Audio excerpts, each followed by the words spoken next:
Hello friends, podcast வந்து பார்த்திங்கன்னா எப்படி வந்து நம்ம அதை க்ரியேட் பண்ண போகிறோம் அப்படின்னு பார்க்க போகிறோம். அதில் வந்து நம்ம போட்டுட்டோம் அப்படின்னா என்ன வந்து நல்ல நன்மை, எப்படி வந்து பார்த்தா நிறைய வியூஸ் வந்து நமக்கு கிடைக்கும். இப்போ வந்து பார்த்திங்கன்னா நீங்கள் வந்து பார்த்திங்கன்னா க்ரோமில் வந்து போங்க, ப்ளேலிஸ்ட்டுக்குள்ளே போனீங்கன்னா நிறைய வீடியோக்குள்ளே இருக்கும். அந்த வீடியோவில் போய் கிளிக் பண்ணாலே உங்களுக்கு வந்து இந்த மாதிரி வந்து காட்டும். அந்த வீடியோவை கிளிக் பண்ணுங்கள். அது இல்லை வீடியோவில் வந்து போனீங்கன்னா ப்ளேலிஸ்ட் நிறைய வச்சுருப்பீங்க. அந்த ப்ளேலிஸ்ட் போடணுன்னா ப்ளேலிஸ்ட் நீங்கள் பண்ணிக்கலாம்.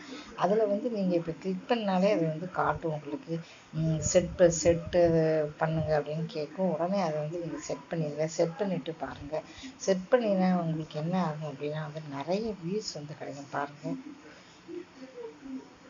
அந்த எந்த வீடியோ செட் பண்ண நினைக்கிறீங்களோ ப்ளேலிஸ்ட் வீடியோ அதை கிளிக் பண்ணால் இந்த மாதிரி உங்களுக்கு காட்டும் செட்டர்ஸ் அப்படின்ட்டு. அதை கிளிக் பண்ணி நீங்கள் சேவ் பண்ணிட்டீங்கன்னா பாட்காஸ்ட்டில் வந்துடும். அப்போ வந்து பார்த்திங்கன்னா நல்ல வந்து உங்களுக்கு வியூஸ் கிடைக்கும்.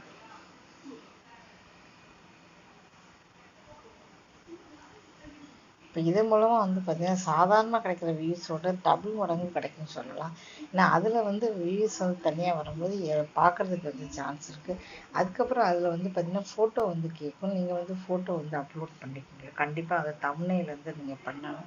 பண்ணிவிட்டு வந்து பார்த்திங்கன்னா அதுக்கப்புறம் இதில் வந்து டிஸ்கிரிப்ஷன் கேட்கும். ஏதாவது எழுதணும் அப்படின்னா நீங்கள் அதில் வந்து எழுதிக்கிங்க. ஏன்னா கன்னியாகுமரி சுற்றுலா அப்படின்னு வந்து போட்டிருக்கேன். அதில் வந்து பார்த்திங்கன்னா நீங்கள் இந்த மாதிரி வந்து பண்ணிக்கோங்க.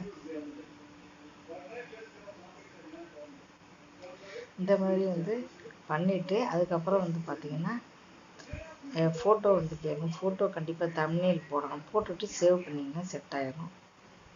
இந்த வீடியோ உங்களுக்கு யூஸ்ஃபுல்லாக இருக்கும் நீங்கள் நினச்சிங்கன்னா சேனலை சப்ஸ்கிரைப் பண்ணிக்கோங்க. இந்த மாதிரி நிறைய எனக்கு தெரிஞ்ச விஷயங்களை தான் வந்து ஷேர் பண்ணுறேன். நீங்கள் உங்களுக்கு தெரியணுன்னா கண்டிப்பாக பாருங்கள். கண்டிப்பாக வந்து தம்ப்நெயில் பண்ணணும், டெஸ்கிரைப் பண்ணால் தான் அது சேவ் ஆகும்.